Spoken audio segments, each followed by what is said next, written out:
Do you think one mind is better than many? Neither do we. A University of Chicago Booth School of Business MBA is for curious and collaborative people who value different perspectives and ideas. Chicago Booth takes pride in empowering and being empowered by women of diverse backgrounds. We believe that fostering an inclusive community creates an environment of analytical, open minded inquiry and produces knowledge with enduring impact. Learn more today at chicagobooth.edu/elevate. Welcome to the Ellevate podcast, conversations with women changing the face of business. Hi, everybody. Welcome to the Ellevate podcast. I am your host, Megan Oliver. Let's jump into what is happening at Ellevate this week. We don't currently have any roundtables on the schedule. Again, as I've mentioned before, I do record these a few weeks in advance just to make sure that we can get the edit and the cutout to you on time. And then we do have our Parents and Caregivers Community Circle this Wednesday. That's today, the day the episode's coming out. So that'll be really fun. But we do make up for it, and we have a bunch of in-person events coming up. Our Cincinnati chapter is having a happy hour networking on Wednesday. Again, that is today, the day the episode came out. Our Northern New Jersey chapter is also hosting today an in-person networking and cocktail hour at Surf City.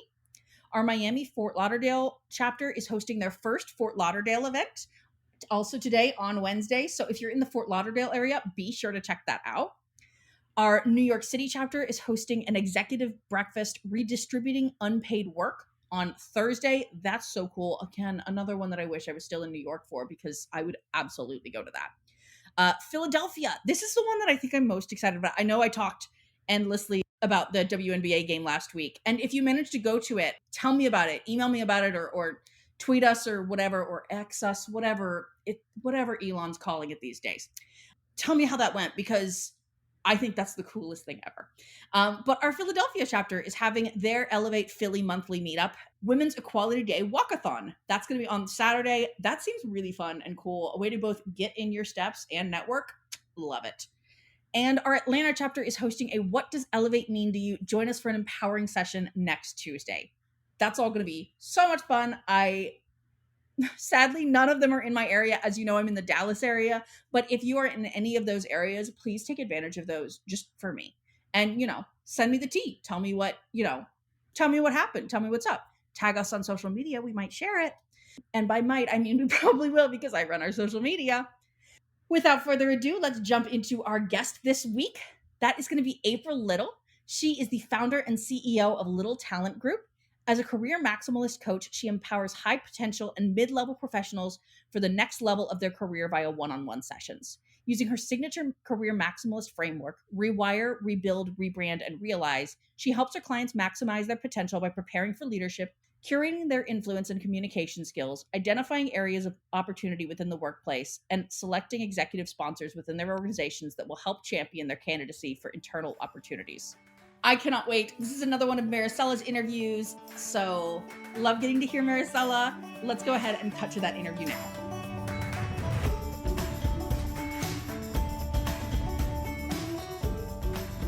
Hi, everyone. I'm here with April Little. April, how are you? I'm great. How are you? I'm doing great. It is a Friday when we're taping, which is always a good thing. Always looking forward to the weekend. Yeah, me too. How have you been? So, April, I think the best way I like to start these is with the big question, which is, tell our listeners a little bit about you and how you got to where you are today. Sure. So my name, again, April Little. I am from Rochester, New York. I have been working in the talent acquisition, human resources space for about 13 years.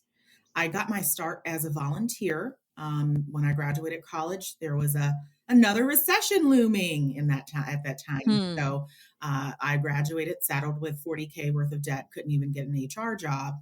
So I actually volunteered as a recruiter and had to give up my Fridays. I was not excited about that, but it did pay off. After a few months, I was able to land an agency job at Adecco as a recruiter. And from there, I really stayed most of my career in recruiting. So I moved into healthcare recruiting. I moved to Phoenix for a few years, and I worked at Grand Canyon University as a recruiter. And then when I came back to Rochester, once I got married, I worked at another RPO, which is a recruitment process outsourcer, for a few years. And at that point, I started to feel like, okay, I'm pretty much just taking lateral moves. I feel like there's something more for me. In the last 5 years of my career, before I ended my corporate career, I've achieved 4 promotions. And that was really just fueled by the fact that I knew that I had a corporate exit at some point in my 30s. I'm 36. I knew I wanted that. So once I went to L3Harris, I really started working really hard and I got promoted twice there. Then once I left, I got promoted twice at the company, at my most recent company, Bond Security, which is not listed on my profile, Marcella, and I can tell you a little bit Mm-hmm. why. It's because I was writing content at that point and wanted to have a clear delineation. And sometimes people don't agree with your opinions when you post online. So that's why it's not posted. That's why stuff was posted. So that is really just a little bit about me. I have 2 sons and a husband, and we're actually expecting a little girl in August. Oh, Thank congratulations. you. This That's is, so by the way, exciting. Marcella, the first people will be hearing about this. I haven't announced it, but you can leave it. Oh my Yeah. God. I feel special. Yeah.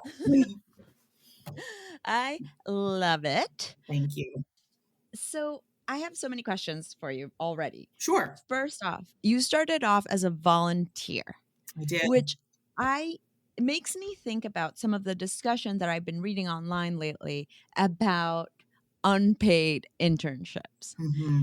What made you, you know, do that, and do you think that with the times and how things have changed, um is it still something that people should consider when trying to break into an industry? Yeah, I'm of two minds on that. When we talk about full time Yeah. internships and you can't bring in any income, I mean, we know that companies have budgets. You're going to be doing work. It's not like you're going to be there just 100% learning. You're going to be executing towards the bottom line, even Right. if it's entry level work. So I do not support full time unpaid internships. However, if it is a means to an end and it's just you volunteering a few hours. So I was not clear earlier. I only volunteered on Fridays for just a few hours. It was Ah. not for 8 hours. So it did not impact my full-time income at the time. uh, Um, so Got it. that, yes. So I recommend, if you can strategically volunteer, and maybe it could be heart-centered volunteering, right? Not necessarily helping this big corporation Mhm. on a Friday. So I actually worked at a not for profit. And so what we know is that, like, hospitals, they could really use the help. I've volunteered at hospitals before when I wanted to do healthcare earlier in my career.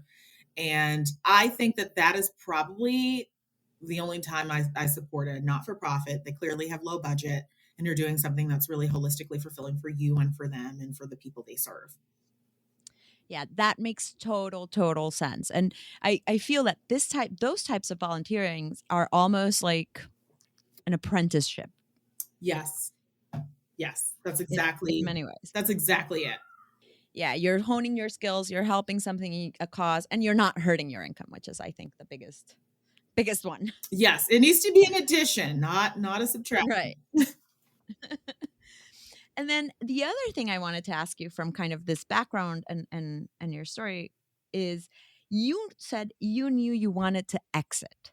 How did you actually know that? I always ask this of people who end up wanting like going on their own. What like how did you know and how did you plan for it? So, actually, that's a great question. I actually tried entrepreneurship around 10 years ago and I fell flat on my face. I wanted to open up a staffing agency. And even though I'm a full time career coach now, I still have dreams one day of having a staffing portion or something within my business where I'm maybe even placing some of my coaching clients. But Mhm. I wanted to open up my own staffing agency. And, with staffing, I didn't really take into account that it does take a long time to get your money. Sometimes it can take, depending on how you put together those contracts. And so I tried it for a few months, was not successful, and I had to go back to work. And so I was always bitten by that entrepreneurial bug. And so at that point, I knew, I was like, if I do this again, it'll be after I've gotten more experience under my belt, after I've managed people, after I've managed budgets, in a corporate space so I can be ready to go. And so I tried it again 10 years later now. So that's how I knew that I wanted freedom. Mm, I knew that I wanted freedom, and I knew that the work that I was doing, I could be so much more impactful because I worked in the talent acquisition space. I enjoyed the coaching aspect of the job as well, which is how I became a coach. And that is ultimately why I made the decision. And I knew I could help people even more if I was working for myself. thank you for sharing that because I think it is extremely important for us to share stories of failure and resilience. Yeah. Everyone thinks, entrepreneurs who are successful, they're just magically successful. But what they don't see is all the things that they've tried that haven't gone their way. That is correct. And right now we live in a time where, people are saying, be an entrepreneur, Mm. make sure you have 3 and 4, 5, 6, 7 streams of income. But the truth is for some people, their first income needs to be a job and it needs to be that Yeah. experience to get ready for it. It's not for everyone, but it doesn't mean that you can't have a sustainable side business. I stay away now from the word side hustle, because side hustling really to me sounds akin to hustle culture. So a Mhm. sustainable side business that you can build. So then once you've gotten to a place, so going back to your question, Marcella, I knew I was ready and I didn't follow necessarily the guru's advice on LinkedIn and on YouTube where they're like, you should not quit your job until you've replaced your income. I was making multi six figures at the time. I was not going to replace my income because I Mhm. needed to show up at work and I needed to do a Yeah. good job there. So, really, the litmus test for me for success was, am I making half of it? Because I was only able to give half from a time perspective. And once I was able to do that for 2 months in a row, I knew I was ready. I like that. I like that it is a tangible measurement Yes. and that you had a very set like this is what I need to be making in order to feel comfortable walking away from what is, a bird in hand. Agreed. And I don't have a lot of entrepreneurs in my family that have a service-based business. A lot of them, the few I do have, their product-based business. And so I did have to invest in coaching to get to this point. I invested in 2022 alone $30,000 in coaching because I knew I wanted to get ready and I wanted things to be different than what they were last time 10 years ago.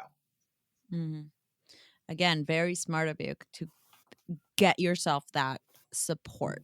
What was the biggest thing you learned from coaching?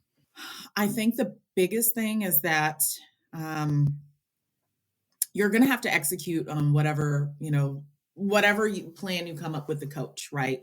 So coaching is a partnership, but it's very much for you to execute. So I think for anyone out there that wants to get a coach, it's making sure that you've done your due diligence, you've looked at how they helped other people, and how they empowered those folks to help themselves years from after their partnership. But also, I'd even add, making sure that when you go into it, you make a concerted effort to say, I'm going to get something out of this. And here's Mm. what it is. And I'm going to make sure I get it. I'm going to make sure that these are the objectives that I cover with the coach in terms of what I want to walk away with for my personal program promise. And what do you think is the key? I always wonder this with service businesses, particularly with coaches, because you're the product. Like your Yeah. knowledge is what you're bringing to the table. So because you're the product, you have to really make sure that have a differentiator, I guess, or that you're putting yourself out there. Can you talk a little bit about how you started that process? So I believe that coaches are the key differentiator is your perspective and your personality. And I know that a lot of people shy away from personality based businesses, but the truth is there's a coach on every block, and many of which are doing the same thing or have a very similar program promise. So the key differentiator is, can people relate to you? Do they know, like, and trust you? And so the first step with that is building a audience. There's so many people Mhm. that want to just leave their job and they haven't built an audience to sell in front of them. Your audience doesn't owe you anything, so you want to give them a reason to buy into you.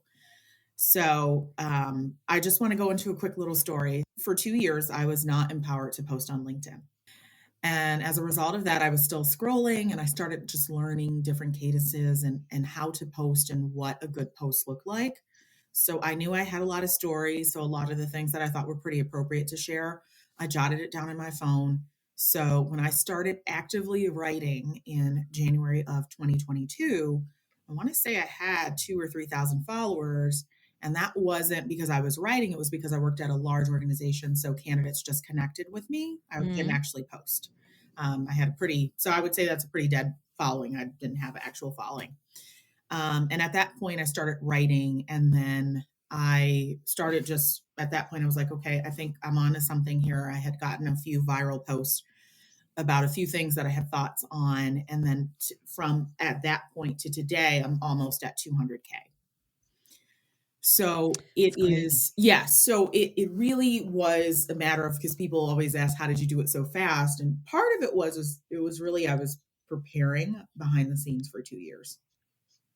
There are so many people that just started on LinkedIn that have grown their following 20, 30, 40,000 people in 6 months. So LinkedIn is one of the best platforms to grow your audience if you're a service-based provider. I believe that the lead conversion, or there's 277% more leads on LinkedIn than any other platform. I do find that to be true. Right now, I sustain my business 100% from LinkedIn. I would like for that to change eventually, just from just having some sheer diversity and where I am Mhm. socially. But for right now, LinkedIn is sustaining my business. So just kind of going back to your question, it's building an audience first, and it's really identifying that skill set that maybe you had at corporate that, could become your niche. So I help mid-level women make quantum leaps in their career. So I work with them in two different capacities. I don't have testimonials for the professional development side because it's highly confidential, and I'm working with them as a Yeah. silent partner to have them to help them build their social capital, look at their org chart, look at their workload, rebalance their workload amongst their team so that way they're not the busy bee and they're able to be visible and have, and be able to have those big ideas that they can share and be more of a strategist versus that tactical doer. And then I have the other half where they want to make a huge leap. And so I've helped my clients get raises up to $60,000. And while you could say, wow, that's amazing, the truth is most people have it in them. Sometimes they just need a cheerleader, Mhm. and they need a perspective shift on how to get there, in addition to them being underpaid. I I really like that cheerleader part, and I agree that people might have it in them and they don't know how to put it out there. They do. And so it's really helping them to repackage that skill set that they have. And so I actually have a proprietary method that I use. It's called the experience driven response method. And I'm currently working on a trademark for that now, but that's what I work on with my clients when I'm getting them ready to interview, and making sure that they're just not giving a good star answer, that they're giving a good story that is prescriptive and resonates, and one that feels good to them in terms of, what they're going to be doing and what they decide to do in their career. So I think it allows for a lot of introspective with my clients to say, you know what, I'm on the right path. Could you talk a little bit about your method? Sure. So my experience driven response method is really taking my clients from where they are and having them to position themselves with where they want to be. And it's restructuring a lot of the experiences that they have and tailoring it to where they want to go. So it's more so leaving behind maybe what you did before, and we're going to amplify that 50% of the duties you absolutely love because that's what you want to do 100% of the time. And then we Mm. start to put those things together, and we also look at, I put together an individual development plan for them. So if there's some gaps, if they're not using, say for example, they have the experience, they know what they know, but they might not be using either the tribal language that maybe comes with that position Mhm. or the right terminologies. We make sure that we fill those gaps because that has to be apparent in the interview. Right. So you're helping them almost craft the aspirational story. That is correct. I like that. I like that. And we sometimes, I know this about myself. We sometimes undersell ourselves, and it is hard. I always think, like, if I've been doing this for 10 years, right? I've been at Elevate for 10 years. And sometimes I think when I see my friends go through interview process, I'm like, how would I even tell my story, because I've done so many random little things within Elevate? Mm-hmm. And they always say, you have so many things that you could draw upon, but it is hard when you're in it. You Yes, kind of need that help outside from someone that can see it from a different angle. I agree. And if I could even take it a step further with my professional development clients, many of them come to me because they want to elevate their executive presence. Mhm. They want to be able to advocate for themselves. And so a lot of what I work on with them is still very highly adaptable to me prepping people for interviews. It's doing a lot of role playing where I'm having them to Mhm. push back and where, I'm taking maybe a very direct way that they would have confronted something. And we use a framework, called acknowledge, ask, and action. And that allows you to kind of layer how you approach someone where you're acknowledging what they said, you're asking them how you want that to, you're asking them, hey, this is how it's impacting me. And then you're ending off with the action of here's some recommendations forward. And I find that that's a really strong way for you to advocate for yourself. And it seems also like a really strong way to give feedback if you need to. Correct. What do you think makes for strong executive presence? I executive presence is such a interesting term, but I Mhm. think that some of the things that I work on, because I think executive presence really starts day one in your role. It's how you want to be seen. It's how do people expect to communicate with you? So how do you deliver it? How do you deliver your work? What can they expect from you consistently? It's basically what is your intrapreneurial branding. That's what Mm. executive presence is essentially. We talk about personal branding a lot, but executive presence is essentially your intrapreneurial branding. And I think what's really important with saying entrepreneurial branding is because I don't think that you need to mimic other people and how they do that. Certainly, you can adopt some of the folks at work where you think maybe they conduct themselves very well in the environment. But it's also making sure how do I infuse Marcella in this as well? Yeah. That's, I think, where it goes missing for me, or not for me personally. I'm very much myself. But I think that's where it goes, that when we hear about personal branding, that's where I get a little bit like, where's that balance? Where does authenticity fit in? Like, where do you make sure that you are being you? I think when we think about personal branding, especially if I'm talking about it from a social media perspective, because that's really where it kind of comes from. It's really the same too. How do people expect you to show up? How do you show up for your friends? They know that they Mhm. can expect this from you if something happens. They know that you're going to support them in this way. They know that you carry yourself in a certain way. But when we think about like social media personal branding, what I think about is the know like trust factor. And it's not only showing up as that thought leader, which is the center of your personal branding for the most part when people are out there. What are you known for? What advice do you give? What do people come to you for? But I think in addition to that is how do you inspire people? What stories are you sharing? And I Mm. think that's where the personal element comes in. It's always marrying those two. And I think that folks that have a really strong personal brand, they tend to write around and share or have a content wheel that allows them to show all those dimensions of themselves.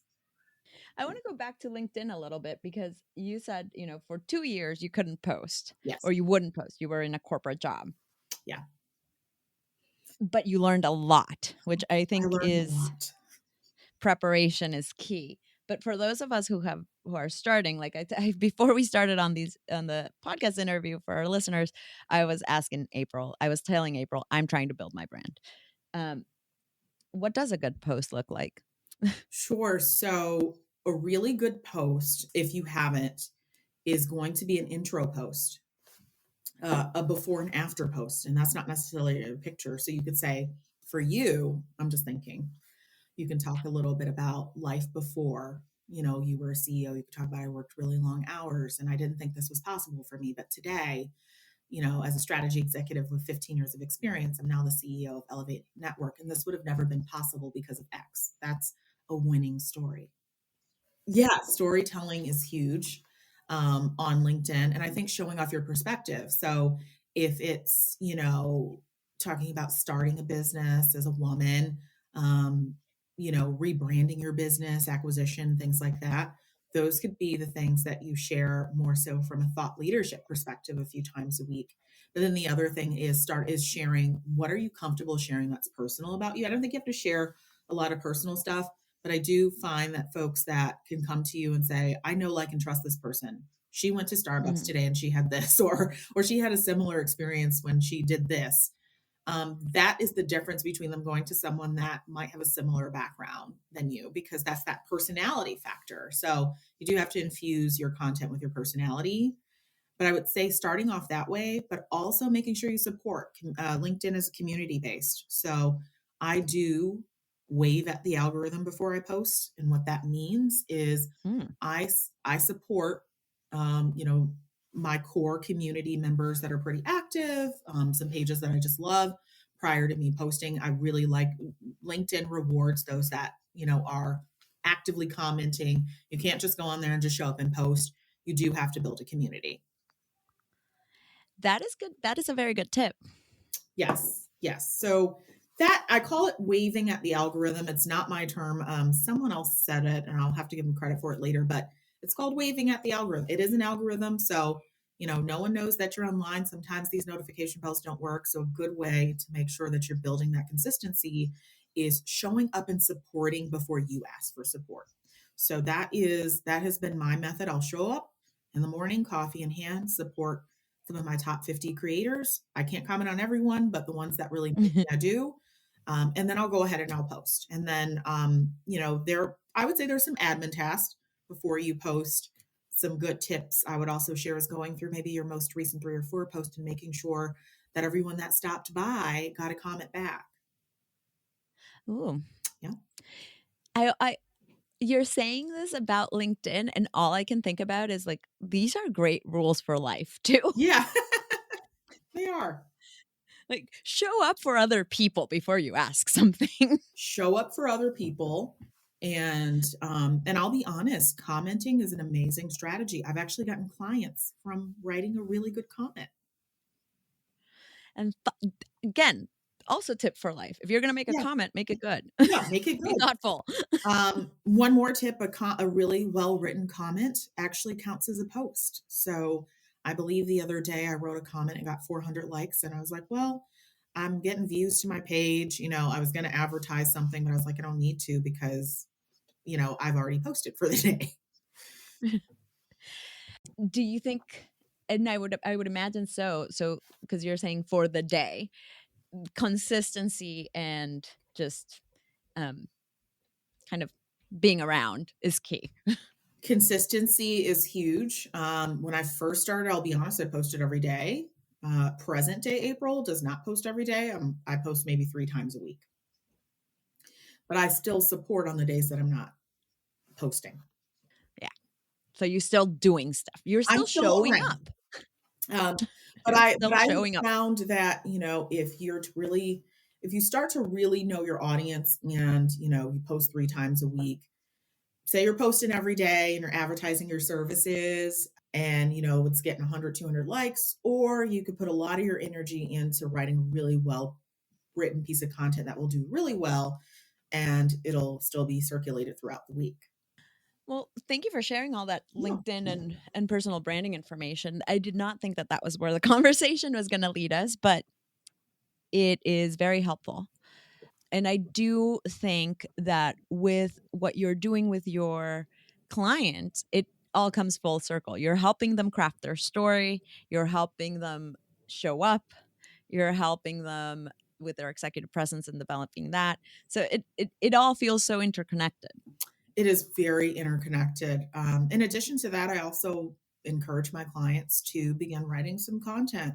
Even though I am not working anymore, I've actually gotten job offers as a result of writing content. Wow. I will be honest, I don't agree with that, because I think that that's something that's just extra, and so I never want to set a Mm-hmm. precedence for people that they need to write content to get a job, but it can't hurt. So I always share that with them. But I have seen other people get offers as a result of a piece of content and showing off their thought leadership. Yeah, I think it's important. I mean, I like writing, so I enjoy that, but I understand it can be a little scary or seem like an overwhelming task for some people. It can. And I always say one of the things you could do, one of your first couple posts could be an introduction to yourself, and it could be from different angles. And there was a young lady I worked with last summer that wrote an introductory post. She was out of work.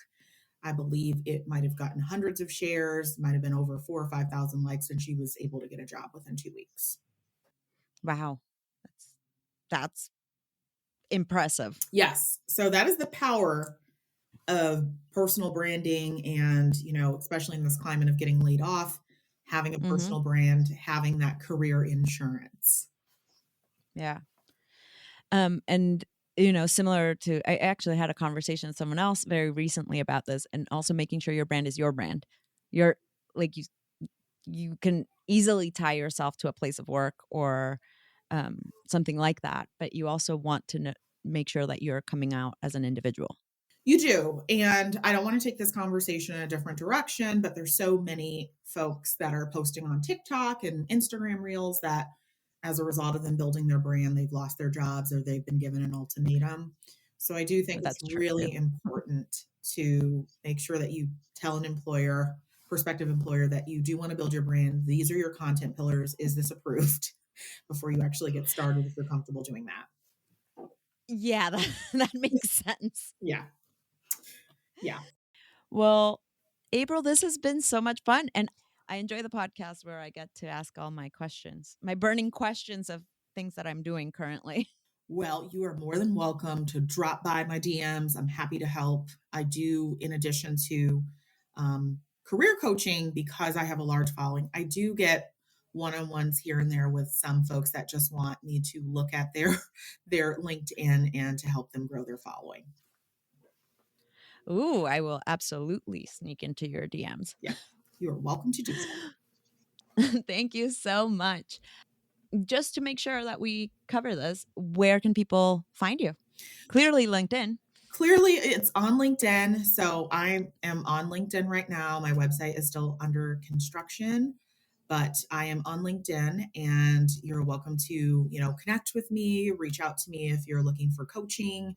I, take a limited amount of clients each month to make sure that I can serve them. Mm-hmm. But that's where you can find me for now. Awesome. Well, thank you, April.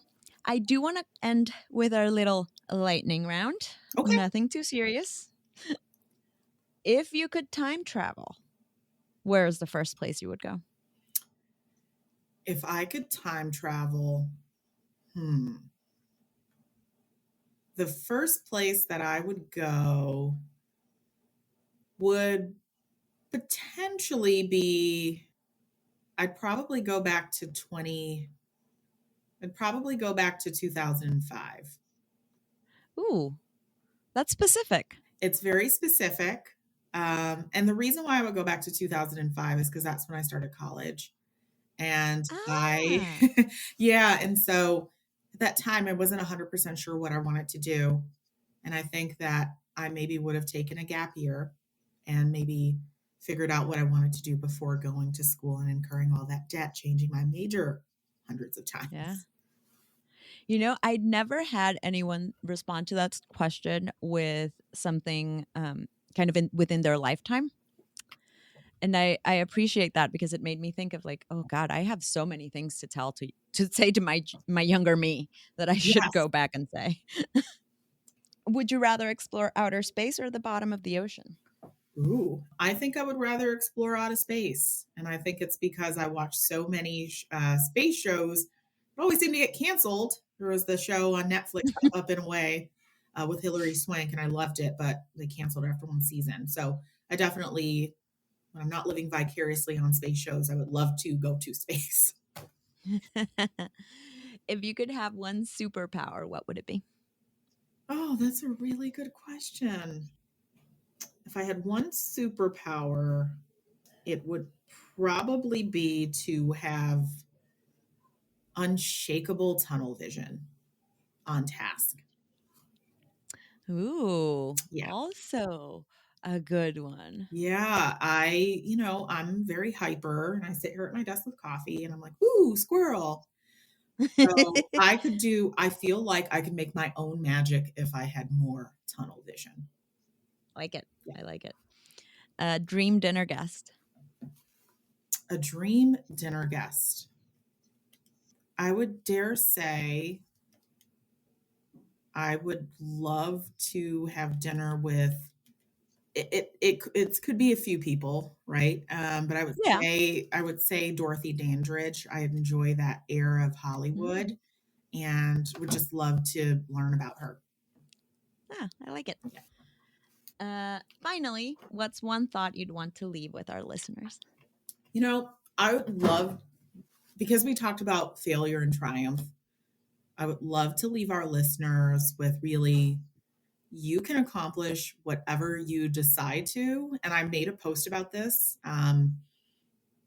Most people let rejection get in their way, and it's really changing your perspective that no means next opportunity, and keep trying.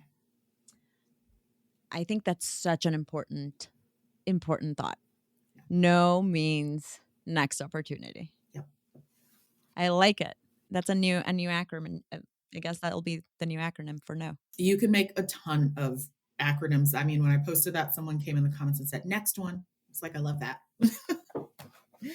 Love it. Yeah. Thank you so much, April. Thank you.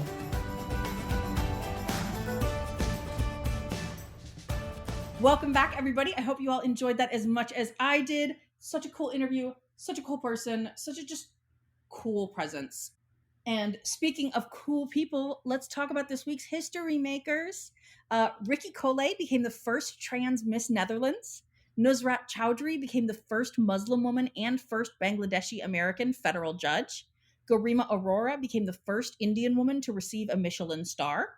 Precious Brady Davis became the first Black trans woman sworn in as commissioner of the Illinois Metropolitan Water Reclamation District. Miriam Ackerman Sommer became France's first Orthodox woman rabbi, and Tricia Coleman Byers became the first woman judge in the U.S. 97th Judicial District. Congratulations to all of our amazing history makers this week, and keep an eye out. I'll be posting some of these on social media, and you might get to hear some of them on our Friday History Makers podcasts. So keep an ear out for those. As for this podcast, the regular Ellevate podcast, next week you can look forward to my interview again with Laura Tedesco, who is the Chief Strategy Officer and Chief Marketing Officer at the Honey Pot Company. I'm so excited for you all to get to hear this. This was one of, I tell her this in the interview, but this was one of the rare cases where I get to interview somebody who's working at a brand that I actively use and actively love. And I geek out with her.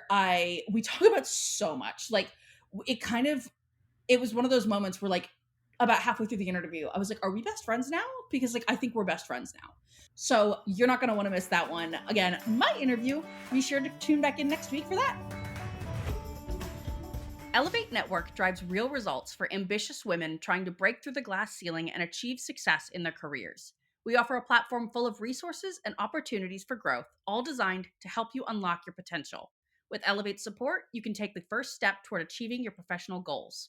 With a supportive community and tangible resources at your fingertips, you're only one step away from reaching your fullest potential.